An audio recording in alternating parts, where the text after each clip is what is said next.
is fair use? Is it always copyright infringement? Copyright infringement can be so prevalent these days. You go to Google Images and people love to use those images on their own personal works or on their works for their business and then sell them for a profit. People are being ripped off left and right. Some people do something about it and some people don't. Which one are you?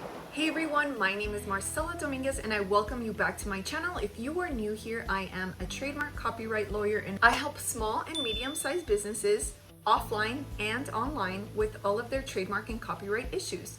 So if you're new here, make sure you scroll down into the description below to get your free cheat sheet, and I look forward to seeing your comment down below after you're done watching this video. So in today's video, I want to talk about fair use. People are always saying, well, I didn't rip anybody off. This wasn't infringement because guess what? It's fair use. Do you actually know what fair use is? Do you know what you're actually stating when you say it's fair use? Fair use is a defense. So if someone claims that you are copyright infringing, yes, fair use is an affirmative defense to infringement. But what does fair use actually mean? So just a heads up here, fair use is going to be determined on a case-by-case basis because some definitions are very clear and some are not so clear.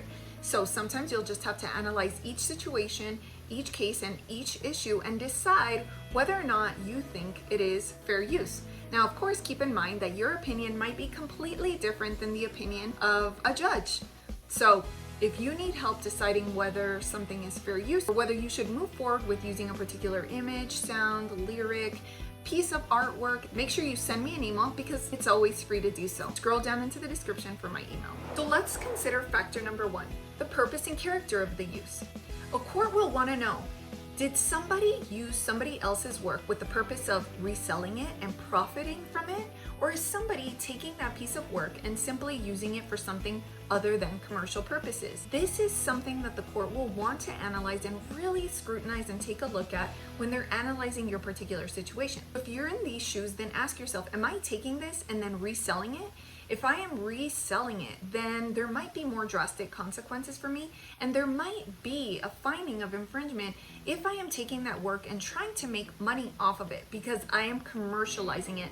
And quite frankly, the court doesn't like if you are trying to commercialize something that looks like it belongs to someone else. If you're a nonprofit and you're using it for your nonprofit organization, or if you're using it maybe for educational purposes, that's a totally different scenario in which you're not necessarily commercializing or marketing, advertising, and looking to profit from it. That is something very important to consider. The court will also scrutinize what you've done and ask themselves whether it is transformative. Something is transformative if it doesn't necessarily duplicate the original work.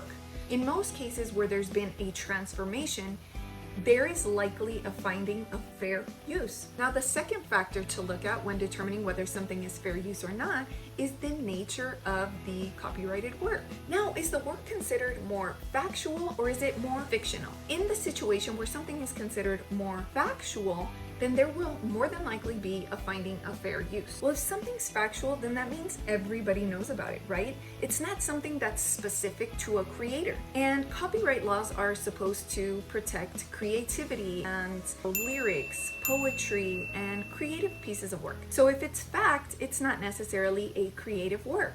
So if you're someone that is using fictional works, then you might want to be careful and definitely ask yourself the question here, what am I using it for? Why am I using it? Should I try and use something factual instead? Now, the third factor to consider in a fair use determination is the amount of the work used.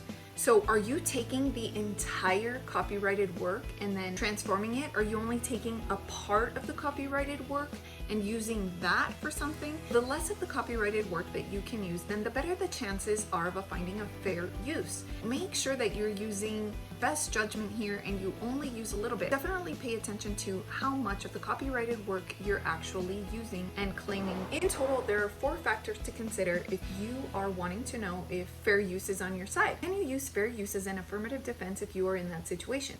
Well, up to now we have talked about 3 really important factors, and the 4th factor is the effect upon the copyrighted work and market value that it might have.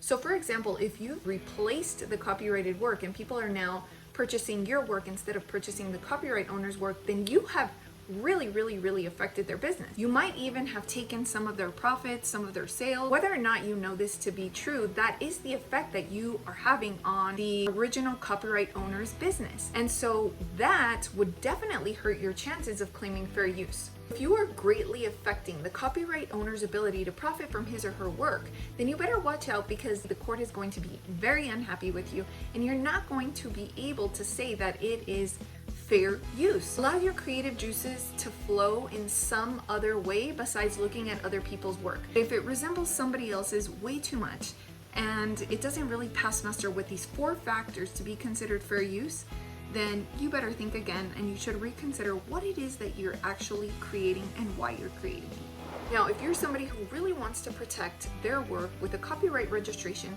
then make sure you scroll down into the description below, because I have some resources for you, the person that really wants to protect it, and make sure that you have leverage in case somebody is infringing on your copyrighted works. This is a very important take-home point. Anytime you create something, it already has a copyright. You don't need to register it in order for it to have a copyright. But in the event that you wanted to sue somebody, it's going to be super important that you actually have a registration. And I will cover that in a different video, so make sure you hit subscribe so that you can receive that notification of when that video comes out. If you now know more about fair use than you did before you started watching, give me a thumbs up. I look forward to seeing you in the next video, and don't forget to watch the continuation of this video here.